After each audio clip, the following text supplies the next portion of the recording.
everyone for watching the program and your comments on Twitter as to those pictures and the conversation we're having here with Dr. Frank Ojadi, who is a faculty member at the Lagos Business School and who is interested in research work in Nigeria's foreign trade. Let's continue the conversation. Thank you very much. And we're looking at those images there about politicization and what it really means in practical terms when the Ministry of, we understand the Ministry of Finance is going after everyone and make sure that we do business right within that space. Let's go back to that picture where we stopped, guys. Let's look at that. Dr. Ojadi, I want you to speak to this image again. When you have a vehicle in there and you're speaking about stacking vehicles on top of each other and making it very difficult for inspection officials. That's where we... okay, now this is very interesting. This shows the level of automation in terms of getting those things out of the container and also loading the container at the point of origin.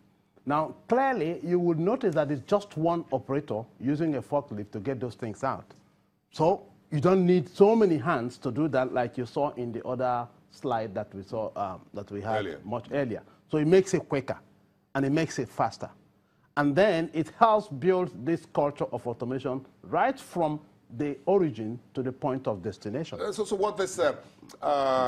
the container and the truck you find there, moving that out was moving some a particular good that was palletized. Palletized, correct. So they are bringing. So it's not sticking the fork right into the goods. No, it's not. The pallets have a room for that kind of a thing. So you just put in the forklift and lift it up and get it out. Ordinarily, you would have to do that manually. And if you want to do that manually, then you have to break off that pallet and bring them out in piecemeal. And you need, and that takes time. You need manpower. That's right. You need manpower. To a few guys. Now, that's a typical example. Okay. These are items palletized at origin, shipped to Nigeria, and then when it arrived here, the owners decided that they don't want to use a forklift. But I don't blame them, because if you use a forklift on this floor, it might sink, because this floor is not actually concretized. This looks like sandy. So you have to now use manual. So look at what is happening. They've broken up the pieces, the pallets, and they are taking them out one after the other, which takes a long time. So insisting on having things palletized means that you're already beginning to sow the seed for automation right through the flow of that item from origin to destination. All these are part of the ease of doing business. Correct. And what else? A lot. Now, let me explain a couple of aspects of this that a couple of guys, importers, are not very happy about. They say that like a very good idea. Yeah, they say that it will cost more. Usually, the shipping lines own the containers. So if you want to ship your cargo, they actually give you an empty container, then you take it to your warehouse and then stuff the things in there.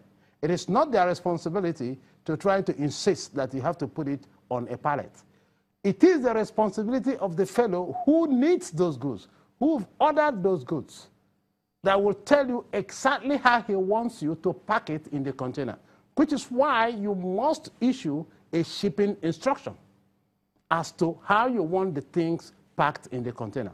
Now, when a shipping line gives you a container to load your imports or your cargo, it gives it to you, say, for a fee, maybe $1,700 from US to Nigeria.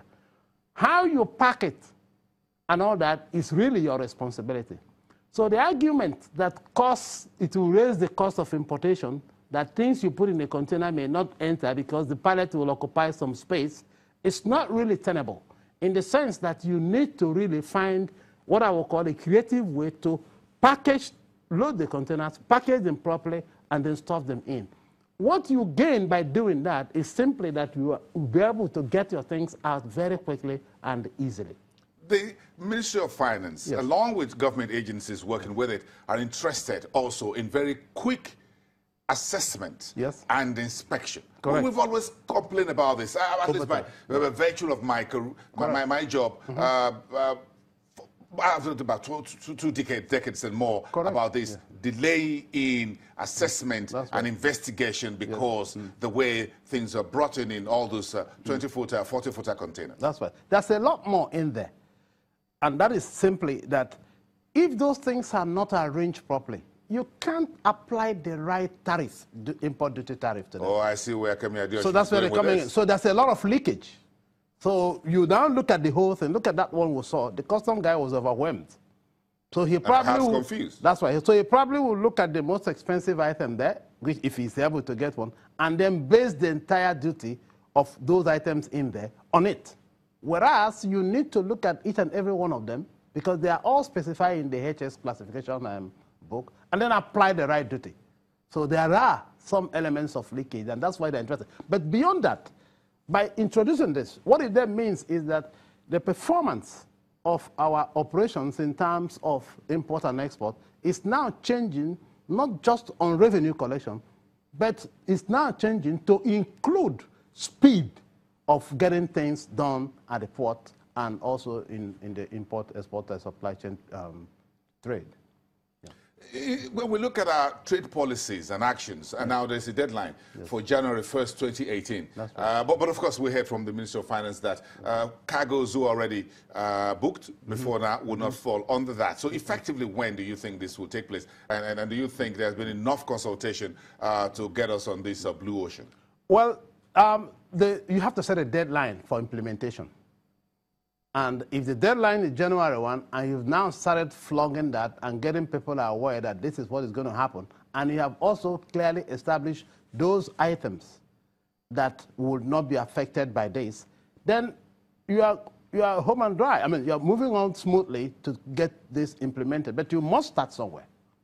So those items that have been marked or may have, perhaps they will say, if an item from M has been opened a couple of months or weeks back, then it's exempted from this. But any item that you're now going to import going forward must be thoroughly palletized. I find it a little bit strange when people make this argument regarding that it's going to be very, very expensive to get things in here. If you check the top leading companies in this country in terms of the volume of containers that they bring in, most of their products and items they bring in are all palletized. They're all palletized. It is the bulk of those that are so many, highly fragmented, that bring in a container or two or three, that make this argument that it will really lead to higher cost of getting things in.